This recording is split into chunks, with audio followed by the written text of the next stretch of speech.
안녕하세요. 이선복 교수입니다. 회계원리 강의 세 번째 시간 제3장 포괄손익계산서에 대해서 공부를 하도록 하겠습니다. 먼저 목차 읽어보도록 하겠습니다. 제1절의 경우는 포괄손익계산서의 의, 두 번째가 손익계산서, 세 번째가 포괄손익계산서, 네 번째 재무제표와의 관계. 그래서 우리가 이제 포괄 손익계산서는 구체적으로 어떠한 것이고 또 작성을 할 경우 어떤 방식에 의해서 작성할 건지를 오늘 시간 구체적으로 공부를 하도록 하겠습니다. 공부를 하기에 앞서서 우리가 지난 시간에 어떠한 것들을 공부했는가 잠시 한번 복습을 하도록 하겠습니다. 회계란 뭐냐? 회계란 기업을 둘러싼 이해관계자들이 합리적인 의사결정을 할 수 있도록 유용한 정보를 제공하는 과정, 이렇게 회계를 정리를 했었죠. 그리고 회계로 분류하면은 재무회계, 관리회계, 세무회계 이렇게 세 가지로 구분했고요. 특히 재무회계의 경우는 기업을 둘러싼 다양한 이해관계자에게 정보를 제공하기 위한 건데 특별히 재무제표를 통해서 작성을 한다, 정보를 제공한다 그런 이야기를 했습니다. 재무제표에 어떤 것들이 있는가 5가지 있었는데 기억나십니까? 예, 한번 해볼까요? 첫 번째가 재무상태표, 두 번째가 포괄손익계산서, 세 번째가 현금흐름표, 네 번째가 자본변동표, 마지막 주서, 이렇게 5가지를 우리가 재무제표라 한다 하고, 또 이러한 재무제표가 회계 원칙에 따라서 일반적으로 인정되는 회계 원칙에 따라서 제대로 적정하게 작성되어 있는가, 그걸 확인하기 위해서 누가 공인의 기사가 감사를 한다, 그런 이야기를 했었습니다.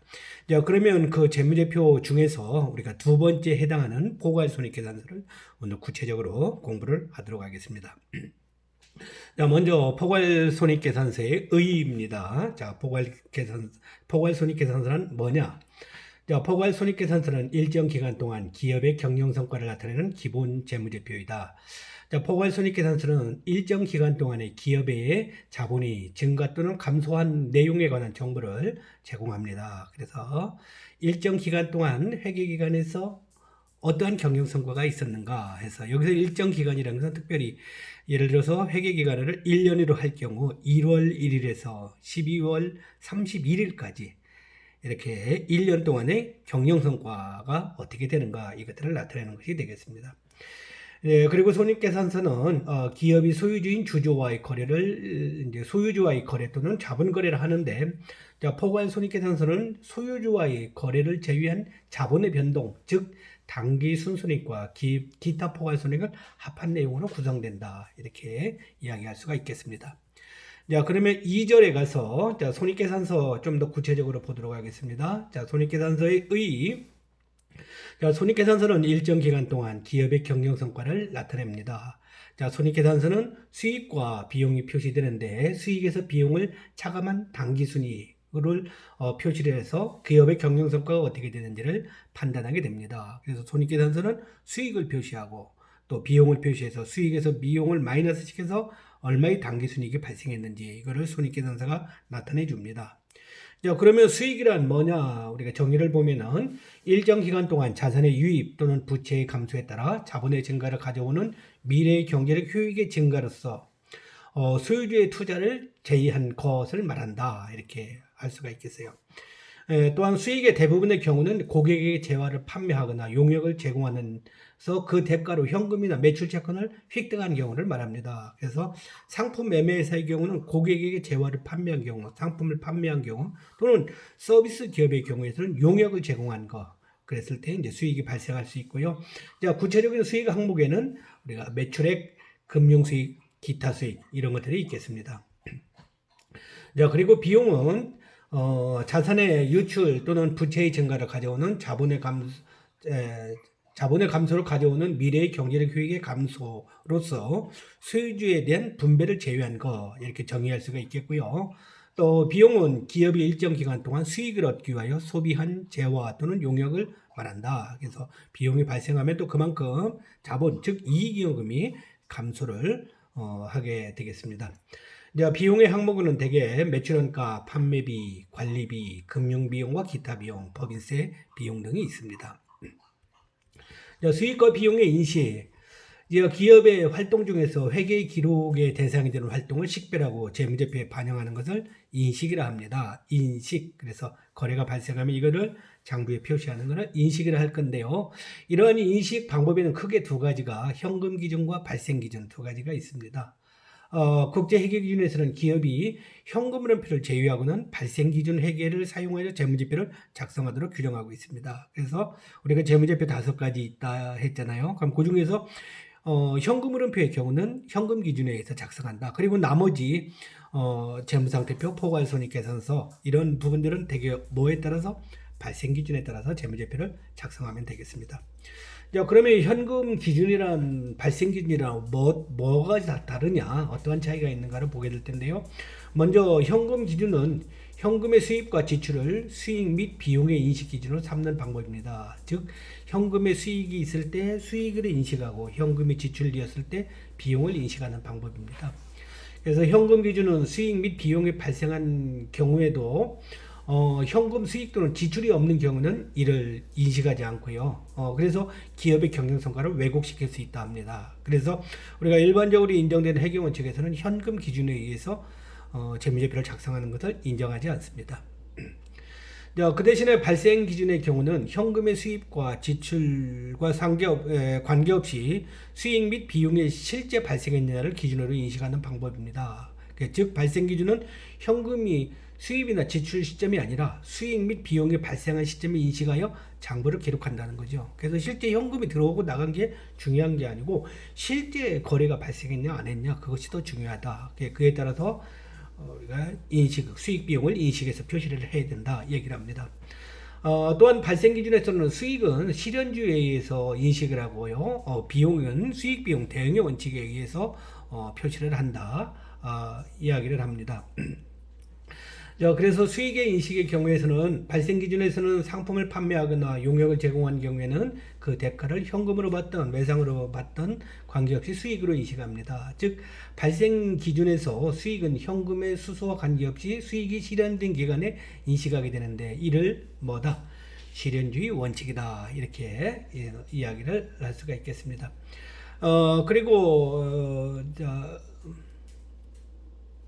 그래서 실현주의 원칙에서는 특히 이제 이런 조건을 충족시킬 때, 예를 들어서요, 이런 거. 그래서, 다음 두 가지 조건이 충족된 시점에 수익이 실현된 시점으로 그 수익을 이제 재무제표에 인식을 합니다. 그래서 첫 번째가 현금 또는 현금 청구권과 교환이 되었을 때, 두 번째는 수익 창출이 완료되었을 때 예를 들 수가 있겠는데요. 예를 들어서 이런 경우 생각해 봅시다.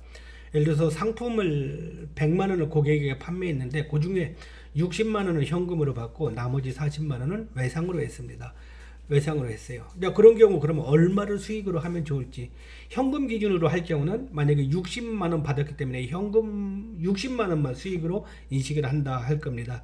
그런데 우리가 발생 기준의 경우에서는 현금을 받지 않았더라도 나머지 40만 원에 대한 부분을 돈을 받을 수 있는 우리가 현금 및 현금 청구권이라 했는데 현금 청구권 우리가 이렇게 상품을 외상으로 받았을 경우 우리가 매출채권 외상 매출금이라고 합니다만 이런 것이 확보가 되었을 때는 이것이 매출이 이루어진 걸로 수익을 표시를 하자 이렇게 얘기한다 이거죠. 그리고 두 번째는 수익 창출 과정이 완료되었을 때인데 그러면 이제 돈을 현금 또는 현금 청구권을 받았지만 그에 대한 우리가 상품을 판매했다 그러면 판매된 구체적인 내용이 완료가 되었을 때 그런 경우에는 우리가 현금을 실제 주고받은 것과 관계없이 우리가 발생 기준에 의해서 수익 인식을 할 수가 있다 기억을 해주시기 바랍니다. 또한 국제회계기준에서는 특별히 이 수익의 인식과 관련해서 5가지를 이야기한다네요. 첫 번째는 고객에게 계약의 식별, 두 번째는 수행 의무의 식별, 세 번째는 거래 가격, 얼마의 상품을 사고 팔 것인지, 그 다음에 거래 가격의 수행 의무의 배분, 만약 외상으로 현금 판매, 외상 판매 얼마로 할 것인지, 그 다음에 수행 의무가 충족되면 수익의 인식에서 이제 상품에 대한 구체적인 어떤 판매, 인도가 이루어졌는데 이런 조건들을 충족시키면은 했을 때 수익을 인식하자 이야기를 합니다. 이어서 손익계산서 작성에 대해서 보도록 하겠습니다. 손익계산서의 작성은 크게 두 가지 양식이 있을 수 있는데요. 하나는 개정식, 또 하나가 보고식이 있습니다. 자, 계정식은 손익계산서를 왼쪽과 오른쪽을 구분하여 왼쪽에는 비용을, 오른쪽에는 수익을 보고하는 방식이 계정식입니다. 그에 비해서 보고식은 손익계산서 위에서부터 수익을 먼저 보고하고 이어서 비용을 보고한 다음에 그 차익을 당기순이익으로 표시하는 방법이 되겠습니다. 일반적으로는 그런데 이제 일반적으로는 우리가 사용하는 것은 계정식은 지금 별로 사용하지 않고요. 보고식의 경우, 손익계산서의 경우는 주로 보고식에 의해서 작성을 합니다. 앞에서 했던 재무상태표의 경우에서는 계정식, 보고식 두 개 다 많이 또 사용이 됩니다. 그러면 손익계산서에 관련해서 이제 구체적으로 보고식의 예시를 한번 보십시오. 이렇게 되어 있습니다. 일단 손익계산서 명칭이 있고요. 그 다음에 회사 이름 수원주식회사, 기간 1월 1일부터 12월 31일까지, 단위 1,000원 있고, 자, 그 다음에 손익계산서 수익 먼저 표시하고, 그 다음에 비용 표시해서 수익에서 비용을 차감하는 식으로 해서 당기순이익이 이렇게 표시가 되어 있습니다. 자, 수익이 어떤 항목들이 있어요? 자, 매출액, 상품을 판매한 경우 매출금액, 판매금액입니다. 이자 수익, 배당금 수익, 자, 이런 항목들이 있어서 수익합계는 얼마? 15,800원이 있네요. 자, 비용에는 매출원가, 물류원가, 판매원 급여, 광고 선전비, 관리사원 급여, 보험료, 임차료, 이자 비용, 재손실까지 있고, 세금, 법인세 부분, 요 세금 부분까지 포함을 해서 이런 비용이 있습니다. 자, 비용 합계는 13,800원 되겠네요. 자, 그러면 이제 손익계산서는 결국 수익에서 비용을 마이너스 시키는 거니까 수익 합계 15,800원에서 비용 합계 13,800원을 마이너스 시키면은 당기순이익 2,000원 이렇게 표시가 되겠습니다. 자, 손익계산서의 구성 요소 보도록 하겠습니다. 자, 손익계산서는 수익과 비용 그리고 이제 당기순이익의 형태로 표시가 됩니다. 그런데 이러한 당기순이익에 이제 이르는 동안에 우리가 여러 단계 우리가 손익계산서가 있을 수가 있다 하는데, 이제 이러한 손익계산서를 우리가 다단계 손익계산서, 다단계식 손익계산서다 하는데, 구체적인 한번 내용을 보도록 하겠습니다. 먼저 수익을 보도록 하겠습니다. 자, 수익이란 기업이 일정 기간 동안 경영활동을 통해 벌어들인 자본, 즉 자본이 증가액입니다. 또 자본이 증가하면 이익여금이 증가하는 것이 되겠죠. 자, 수익에는 크게 두 가지, 매출액과 금융수익, 기타 수익이 있습니다. 매출액은 기업인이 주된 영업활동에서 발생한 수익으로, 이제 상품 판매회사의 경우에서는 상품의 판매 금액이 되겠고요. 만약에 용역 서비스 회사의 경우는 서비스 용역 제공의 대가가 되겠습니다. 자, 그리고 금융수익과 기타 수익은 기업의 주된 영업활동 이외에서 발생한 거. 그래서 예를 들어서 금융수익에는 이자 수익, 우리가 이자를 받는 경우요. 이제 자, 그리고 기타 수익의 경우는 배당금 수익, 임대료 수익, 단기 금융자산 평가이익, 유형자산 처분이익, 이런 것들이 있습니다.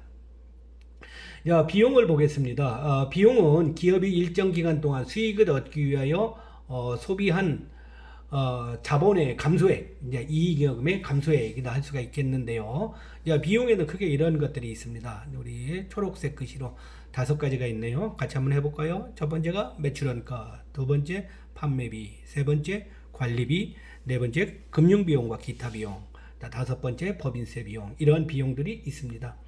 자, 그래서 그 중에 매출원가는 판매된 상품의 취득원가 혹은 제공된 용역의 원가를 말합니다. 그래서 매출이 있으면 그 매출과 관련된 판매된 상품의 원가, 이것이 이제 매출원가가 되겠죠. 그리고 판매비는 상품의 판매 활동에서 발생하는 비용입니다. 판매원의 급여, 광고 선전비, 물류원가, 운송비 등이 되겠고요. 자, 관리비는 기업의 일반 활동에서 발생하는 비용으로 관리사원의 급여, 임차료, 감가상각비, 건물의 보험료 등에 해당됩니다. 금융비용과 기타 비용은, 기타 비용은 기업의 주된 영업활동이 아닌 활동에서 발생하는 거. 그래서 이제 금융비용에는 예를 들어서 이자 비용, 우리가 이자 비용, 예를 들어서 돈을 빌렸다 그러면 당연히 거기에 대해서 차입금에 대한 이자가 붙겠죠. 그러니까 우리가 이자를 받는 경우는 이자 수익, 이자를 주는 경우는 이자 비용. 그래서 이자 비용은 금융비용에서 비용에 속합니다. 자, 기타 비용은 단기 금융자산 평가 손실, 유형자산 처분 손실, 재손실, 이런 것들이 있습니다.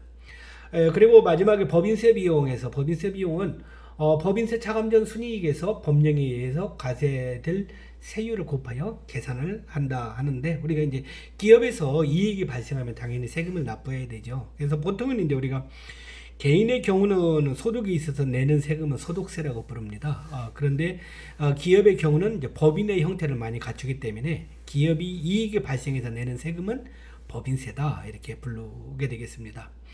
그래서 이제 이러한 비용들이 항목들이 있고요. 그 다음에 이익의 경우 손익계산서에 표시되는 이익은 이렇게 크게 이제 이런 것들이 있습니다. 그래서 우리가 아까 본 거는 이제 당기순이익을 보았지만 당기순이익 이전에도 이렇게 매출총이익, 영업이익, 법인세 차감전 순이익 이런 것들이 있을 수 있다 이거죠. 자, 그러면 매출총이익은 뭐냐 했더니 이거는 매출액에서 판매된 상품 혹은 제공된 용역의 원가인 매출원가를 차감하여 계산한다. 그래서 결국 매출액에서 매출원가를 차감한 거, 이것이 매출총이익. 자, 두 번째 영업이익. 영업활동에서 벌어들인 이익으로 매출총이익에서 판매비와 관리비를 차감하여 계산한다. 그래서 매출총이익에서 판매비와 관리비를 마이너스 시키면 영업이익. 자, 그리고 세 번째 법인세 차감전 순이익은 영업이익에서 금융수익과 기타 수익을 더하고 금융비용과 기타 비용을 차감하여 계산한다. 이렇게 해서 영업이익 금액에다가 금융수익과 기타 수익은 더해주고 금융비용과 기타 비용은 마이너스 시키면 계산하면은 법인세 차감전 순이익. 조금 길지요. 결국은 길어도 법인세를 납부하기 전에 순이익이다. 그래서 그런 의미의 법인세 비용 차감전 순이익 기억하시게 해주면 감사하겠습니다. 자, 그리고 마지막에 이제 당기순이익에서 법인세 차감전 순이익에서 법인세 세금을 마이너스 시키면 당기순이익이 계산이 될 수가 있습니다.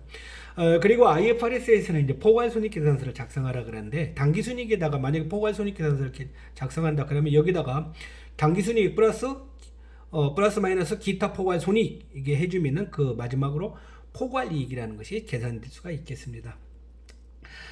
그리고 여기에는 우리가 이제 지금 주당 순이익이라고 되어 있는데요. 주당 순이익은 뭐 이런 매출총이익이나 해서 뭐에서 뭐를 차감한 그런 것보다도 이제 주당 순이익은 기업이 발행한 보통주 1주당 당기 순이익이 얼마인지를 나타내는 거. 그래서 이제 우리가 계산식으로 보면은 분모가 기업이 발행한 주식 총수, 보통주 주식 총수분의 분자가 당기순이익에서 그 주식수에 비해서 얼마만큼 당기순이익이 발생했는가 그걸 계산하는 것이 주당순이익입니다. 그래서 주당순이익이 결과적으로 높으면은 아무래도 그 회사의 경우는 주식값이 높게 형성이 될 수가 있겠고요. 반대로 주당순이익이 낮은 경우는 주식값이 낮게 형성이 될 수 있으므로 투자가들에게 유용한 정보다 할 수가 있을 겁니다. 국제회계기준 IFRS에서는 주당 순순이익을 포괄손익계산서의 본문에 표시하고 그 산출 근거를 주석으로 기재하도록 요구하고 있습니다. 자, 이어서 당기순이익의 계산하는 방법을 보도록 하겠습니다. 자, 2절 당기순이익의 계산 방법. 크게 두 가지가 있어요. 자본비교법, 손익법. 자, 자본비교법이라는 것은 기말자본에서 기초자본을 차감하여 당기순이익을 계산하는 방법입니다. 그래서 이렇게 당기순이익에서 이꼴 기말자본 마이너스 기초자본 이런 식으로 이고요. 그리고 만약 당기 중에 이제 그 회사가 주식을 발행했다, 소유주에 의한 투자, 주식을 발행했다거나 아니면 주주에게 배당금을 지급, 소유주에 대한 분배 등을 한 경우에서는 소유주에 대한 투자는 차감하고 소유주에 대한 분배는 가산하여 당기순이익을 계산한다 얘기합니다. 그래서 당기순이익을 계산하는데 당기순이익은 기말자본에서 기초자본을 마이너스 시키고 거기에서 만약에 소유주에 의한 투자, 회사가 이번에 주식을 발행했다 그러면 그 주식을 발행한 거는 어떤 영업활동을 통해서 발생한 것이 아니고, 주식을 발행해서 자본이 증가한 거거든요. 그러면은, 이거는 이제 자본에서 마이너스를 시키자 하고, 반대로 주주에게 배당을 지급한 경우, 그런 경우는 우리가 소유주에 대한 분배다 하는데, 이런 경우는 플러스를 해서 결국 당기순이익을 계산합니다. 이러한 방법을 기말자본에서 기초자본을 마이너스 시켜 계산하는 이러한 방법을 자본비교법이다 한다. 자, 그에 비해서 손익법의 경우는 일정 기간 동안 발생한 수익에서 비용을 차감하여 당기순이익을 계산하는 것. 그래서 수익에서 비용을 빼서 당기순이익을 계산하는 것이 손익법이 되겠습니다. 예를 하나 우리가 볼까요? 자, 문제 읽어보겠습니다. 예제. 화성주는 올해 기초자산이 500만원, 기초부채는 320만원, 기말자산은 800만원, 기말부채는 450만원이다. 1번 단기 중에 소유주의 투자나 소유주에 대한 분배가 없었다. 올해의 당기순이익이 얼마냐? 2번 당기 중에 소유주에 의한 투자 주식 발행이 100만 원이 있었습니다. 소유주에 대한 분배 배당이 30만 원이 있었습니다. 올해 당기 순이익은 얼마냐 보자. 자, 먼저 1번에 대한 해답입니다. 자, 당기 순이익을 계산하는데 자본 비교법에서는 어떻게 계산한다고요? 기말 자본에서 기초 자본을 마이너스 시켜서 계산한다. 그리고 기말 자본의 경우는 그러면 어떻게 계산합니까? 이거는 기말 자산 마이너스 기말 부채.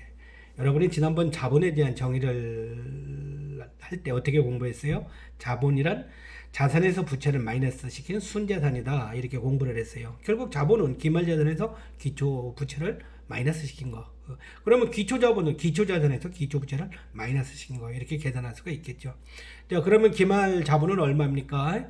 기말 자산이 800만 원이네요. 기초 기말 부채는 450만 원. 그럼 800만 원에서 450만 원을 빼니까 기말 자본은 350만 원이 되겠네요. 자, 그리고 기초 자산은 500만 원, 기초 부채는 320만 원이니까 500만 원에서 320만 원을 빼면은 기초 자본은 180만 원. 그럼 결국 당기 순이익은 얼마입니까? 기말 자본 350만 원에서 기초 자본 180만 원을 뺀 170만 원이 되겠습니다.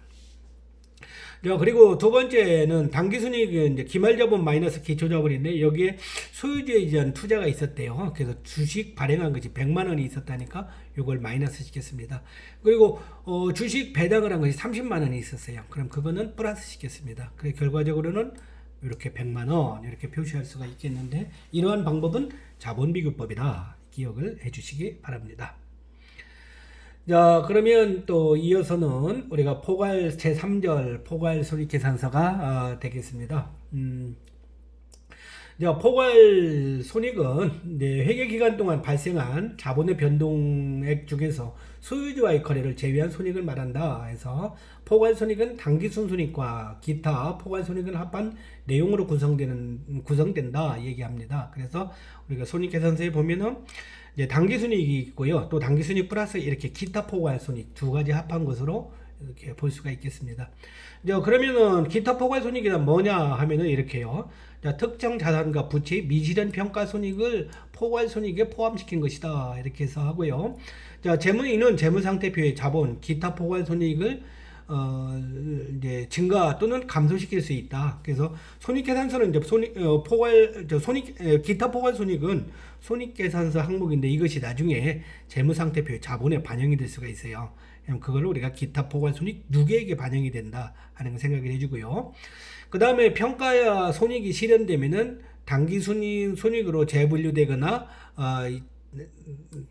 이익여금에 반영됨 이렇게 얘기합니다. 그래서 우리가 특정 자산이나 부채가 미실현이라는 것은 아마 이거를 이제 처분한 상태가 아니고 그냥 보유 중에 특정 자산이나 이제 부채 이런 가격이 올라가거나 내려가는 경우 그런 경우 이제 평가 이익 또는 평가 손실이 발생할 수 있다는 겁니다. 이제 그런 경우를 우리가 기타 포괄 손익으로 표시했다가 나중에 당기 손익으로 재분류하거나 이익여금에 반영한다. 구체적인 회계 처리는 나중에 공부하면 되겠습니다.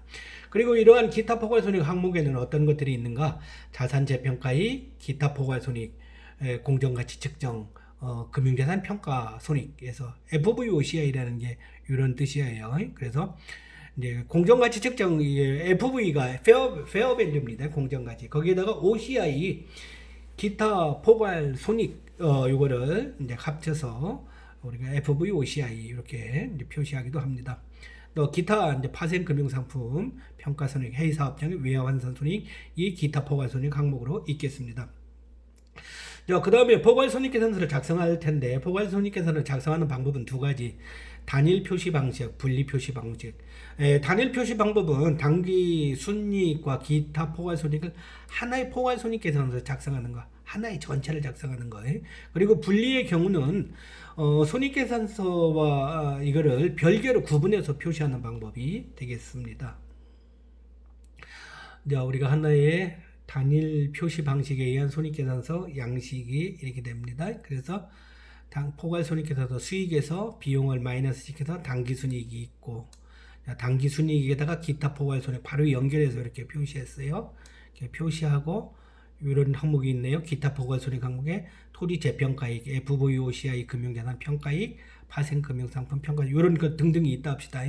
자, 그러면 그걸 표시해서 최종적으로 당기순이익에다가 기타 포괄손익 플러스 항목이면은 더해주고, 이렇게 가로로 된 거는 마이너스 손실이라는 거예요. 마이너스가 되는 걸 빼주고, 그렇게 해서 계산된 게 총 포괄이익, 이렇게 해서 손익계산서를 작성할 수가 있겠습니다. 자, 그리고 요번에는 이제 손익계산서를 분리 방식해서 손익계산서를 각각 나누었어요. 손익계산서 수익에서 비용을 빼갖고 당기순이익 한번 계산하고, 그 다음에 기타 포괄에 해당하는 것들은 요 부분에 당기순이익 밑에 별도의 표로 해서 이렇게 계산을 해서 포괄이익 이렇게 별도로 표시하는 것이 이제 분리 표시 방식이 되겠다 할 수가 있겠습니다. 자, 이제 거의 또 얼마 남지 않았네요. 자, 재무제표 제4절입니다. 재무제표 간의 관계를 좀 보도록 하겠습니다. 자, 재무제표 우리가 지금까지 공부를 했는데요. 자, 재무상태표는 일정 시점에 기업의 재무상태를 나타내는 것이다. 그리고 포괄손익계산서는 일정 기간에 뭐를 경영성과를 나타내는 것이다. 앞에서 우리가 공부를 했습니다. 그리고 포괄손익계산서의 항목은 자본의 변동액 중에서 소유주와의 거래를 제외한 자본을 변동시킨다 해서 수익에서 비용을 차감한 당기순이익은 어디로? 이익잉여금액을 증가시키게 되고요. 그 다음에 기타 포괄손익은 이제 기타 포괄손익 누계액을 이제 증가시키는 형태로 우리가 재무제표를 작성을 하게 될 겁니다. 그리고 세 번째 자본의 구성 요소인 이익잉여금과 기타 포괄손익 누계액은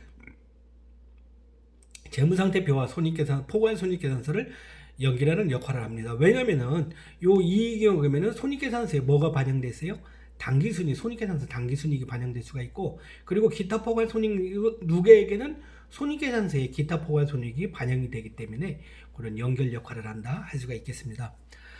그리고 4번에 자본변동표는 일정 기간 동안의 자본의 변동에 관한 정보를 제공한다. 그리고 자본의 변동액은 특히 소유주와의 거래, 그래서 주식의 투자 이런 이제 주식을 발행해서 이루어지는 것들이 있을 수 있고요. 그 다음에 이제 기타 포괄손익 어떤 그런 항목 이런 걸 통해서 또 이루어질 수가 있겠습니다. 자, 마지막에 소유주에 대한 분배는 특히 이제 배당금 기업들이 이익이 발생하면 배당금을 지급하게 될 텐데, 그 배당금은 당기순이익의 일부를 주주들에게 분배한 것이므로 자본의 특히 자본 중에서 이익잉여금을 감소시킨다 얘기합니다. 그래서 배당금은 비용이 아니면 당기순이익이 결정된 후에 분배하는 것이므로 이익잉여금에서 차감한다. 당기순이익은 배당금은 뭐가 아니라고요? 비용이 아니다. 그래서 우리가 보통 배당금을 지급했다 그러면 비용처럼 생각할 수 있는데, 배당금은 비용이 아니고 뭐에 의한 거? 이익잉여금, 결국 자본에서 차감하는 항목이다 해서 기억을 해주면 고맙겠습니다. 예제를 마지막에 하나 보도록 하겠습니다. 자, 화서 주식회사가 2001년 X에 2만원의 출자의 영업을 시작하였고, X 1년 12월 31일에 배당금 300원을 지급하였다. 배당금 300. 자, 그 다음에 X 1년 12월 30일 현재 자산부채 현황과 X 1년 동안의 수익과 비용의 기타 포괄손익은 다음과 같다. 다음 자료를 이용하여 포괄손익계산서 자본변동표 재무상태표를 작성하시오. 자료가 이렇게 있다 합시다. 이렇게 있습니다. 자, 요거를 작성한 것이 포괄손익계산서가 이렇게 됩니다. 자, 매출액부터 수익이 있고요. 이제 비용이 있고 얼마? 이제 해서 당기순이익이 860원 이렇게 계산됐다 합시다. 당기순이익. 자, 그다음에 이제 기타 포괄손익에서 중에 FVOCI 금융자산 평가이익 이런 이제 평가이익이 있었다 합시다. 그러면 얼마? 1140 이렇게 해서 두 개 합하는 게 이제 해서 최종적으로 포괄이익 이렇게 손익계산서가 작성이 될 수가 있겠어요. 자, 그런데 이것이 이제 우리가 다음에 자본변동표를 보면 이것이 어떻게 표시가 되는가 한번 보십시오. 자, 자본변동표는 1월 1일 날 자본금, 이익여금, 기타 포괄손익 누계 이런 게 이렇게 있었다 합시다. 요때는 제로였네요. 처음 사업을 시작하니까. 그러다가 회사가 주식을 발행했고요. 2만원에. 그 다음에 당기순이익이 아까 손익계산서 당기순이익이 얼마? 860원 했는데 여기 이익잉여금에 가서 반영이 됐네요. 그 다음에 이제 배당금 300원 있었는데 배당금은 뭐 했다고요? 이익잉여금의 자본의 감소 항목이라고요. 그래서 여기다가 가로 해갖고 마이너스다 이렇게 표시했어요. 그 다음에 이제 기타 포괄손익 항목 중에서 FVOCI 요거 평가이익 요거 있다 했는데 요거 1140 이렇게 해서 자본에 표시가 돼서 그 자본이 1월 1일 날 자본하고 12월 30일 자본이 이렇게 변동된 걸 나타내주고 있네요. 자, 그리고 요거를 이제 재무상태표로 가서 연결되는 게 어떻게 되는가 보십시오. 재무상태표에 왼쪽은 자산을 적는다 했어요. 오른쪽은 부채와 자본을 적는다 했어요. 그런데 이제 자본의 항목을 자세히 살펴보니까 이렇게 돼 있어요. 이익여금이 560 이렇게 돼 있어요. 그 560이 뭐냐 하면 아까 손익계산서에서 당기순이익이 얼마였어요? 총 860원. 그리고 배당금 지급해야 되는 돈이 얼마였다고요? 300원. 아, 요 오타가 있었나요? 죄송합니다. 300원을 이제 배당금이 있는데 배당금은 이익여금에서 감소 항목이라 했어요. 그래서 860원에서 300원 마이너스 시켜서 결국 이익여금이 이렇게 표시되는구나. 자, 그 다음에 이제 기타 포괄손익은 얼마? 1140원. 이 손익계산서에 있었는데 이것이 여기에서는 기타 포괄손익 누계액. 손익계산서에 있을 때는 그냥 기타 포괄손익입니다. 근데 여기에 갈 때는 이게 누계액이라는 거예요. 전년도 금액에다가 요번에 추가로 발생한 금액은 계속 두 개 합한 금액이 되겠습니다. 그래서 이제 이렇게 작성이 될 수가 있겠습니다. 그래서 재무제표와의 관계, 손익계산서와 자본변동표, 그 다음에 이제 재무상태표, 이게 이런 연결 관계 있구나 기억을 해주시면 좋겠습니다. 자, 3장 마지막 결론입니다. 자, 여러분들 수고 많으셨는데요. 자, 어떤 공부를 했었죠? 우리가 복습 겸 공부한 걸 한번 살펴보십시다. 자, 우리가 제목이 포괄 손익계산서라는 거였어요. 자, 포괄 손익계산서, 손익계산서란 일정 기간의 기업의 경영 성과를 나타내는 거. 자, 구체적으로는 뭐를 표시하죠? 수익과 비용. 수익에서 비용을 마이너스 하는 식으로 해서 당기 순이익을 표시하고 이렇게 했었죠. 그리고 손익계산서에는 이제 수익 비용을 표시하는데 그 인식 기준과 관련해서 현금 기준과 발생 기준이 있을 수 있는데 주로 손익계산서는 뭐를 통해서 발생 기준에 의해서 손익계산서 그리고 재무상태표도 마찬가지로 발생 기준에 의해서 작성된다고요. 현금흐름표의 경우만 현금 기준에 의해서 작성된다는 거 기억해 주십시오. 자, 그리고 손익계산서의 작성과 관련해서는 우리가 보고식과 개정식이 있을 수 있다 했는데 손익계산서는 주로 이제 보고식에 의해서 작성합니다. 그리고 손익계산서를 어떠한 방식에 의해서 작성되냐에 따라서 다단계 손익계산서라는 것이 있는데 다단계 손익계산서는 뭐예요? 주로 우리가 일반적으로 손익계산서 알고 있는 건 당기순이익을 가장 많이 사용할 거다 할 수가 있는데 요거 말고도 여러 가지 이익이 있을 수 있다 이거죠. 요 빨간 것이 한번 보십시오. 첫 번째가 뭐예요? 매출총이익, 두 번째가 영업이익, 세 번째가 법인세 차감전순이익, 네 번째 당기순이익, 다섯 번째 포괄이익. 그래서 이런 식으로 손익계산서 안에 여러 가지 이익이 있을 수 있다는 거죠. 그래서 회계를 모르는 사람들은 공부를 안 한 사람은 주로 당기순이익만 가지고 이익이 얼마다 하지만 회계를 좀 공부한 사람들은 이러한 다양한 형태의 이익이 있구나 하는 것들을 여러분이 기억해 주면 좋겠습니다. 자, 매출총이익은 뭐에서 뭘 마이너스 시켰어요? 매출액에서 매출원가를 차감한 거였죠. 자, 그리고 매출총이익에서 판매비와 관리비를 마이너스 시키면 뭐예요? 영업이익. 자, 영업이익에다 플러스 금융수익과 기타 수익은 더해주고 금융비용과 기타 비용을 빼주면 법인세 차감전 순이익이 계산된다. 그 다음에 이제 법인세 차감전 순이익에서 세금 부분 법인세 비용을 마이너스 시키면 당기 순이익이 계산되고 그 다음에 플러스 마이너스 기타 포괄 손익. 특히 IFRS가 우리가 기타 포괄 손익에서 특별히 그냥 손익계산서가 아니고 포괄 손익계산서를 작성하라 했는데 그래서 그 기타 포괄에 대한 것을 결국 반영하면은 플러스 마이너스 해서 하면 최종적으로 포괄 손익계산서가 작성된다는 거죠. 자, 그리고 손익계산서를 작성하는 방법에서는 우리가 이렇게 자본비교법, 손익법에서 일반적으로는 수익에서 비용을 마이너스 시켜서 당기순이익을 계산하지만 이것뿐이 아니고 우리가 기말자본에서 기초자본을 마이너스 시켜서 당기순이익을 계산한다는 거. 그리고 마지막 우리 재무제표의 간의 관계에 대해서 공부를 했습니다. 여러분 수고 많았습니다. 자, 우리가 4장에서 다시 보도록 하겠습니다. 수고하셨습니다.